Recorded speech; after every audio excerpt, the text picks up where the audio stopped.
So first things first, everybody knows about his bowed lead wrist, but what makes his pattern unique is the fact that he doesn't get a lot of hip turn, and he gets the shaft in a very, very laid off position and makes it work. So you're going to see the club work out and up in the backswing.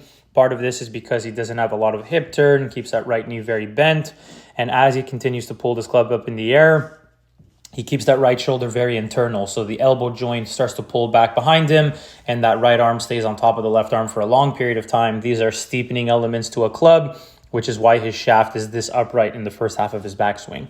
Now, as he gets up near the top, you're going to see the famous bowed lead wrist that everybody can pinpoint of his. Because his grip is very weak, despite the fact that his lead wrist is bowed, the club face is not going to be that strong. The weaker grip obviously plays a part in that. Now, what I love about this pattern for him specifically, because he tends to favor a fade, he's got very little hand depth because he doesn't really open up his hips much. Obviously, that pelvic tilt is not going to be very inclined towards the ground as a result of that as well, because his knees aren't changing flex that aggressively.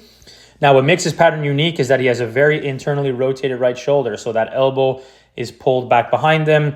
His trail arm looks very horizontal at the top. These kind of variables will typically push a shaft very across the line, but because his lead wrist is very bowed, it tends to offset that. Now, what Collin does really well is he reacts with his trail side to prevent the shaft from steepening too much from here.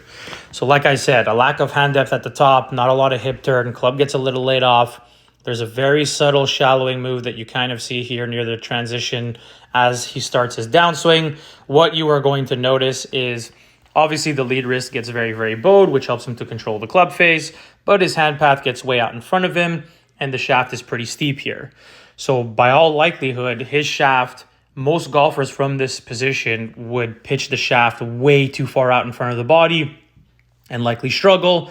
But what Collin does in reaction to where his variables are, his knee is going to kick forward and his heel is going to lift off the floor early. Now, if you're somebody who's ever experienced this, when your trail side gets really aggressive and pushes forward, that will typically drop the trail hip and trail shoulder joint. So it kicks you into a lot of trail side bend.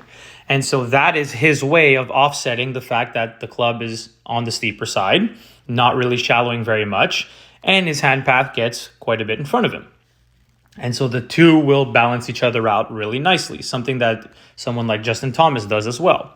So you see the right knee kicking forward, you see the right heel lift off the floor, you see a lot of side bend, and that is his way of balancing out the steeper elements that he has in transition.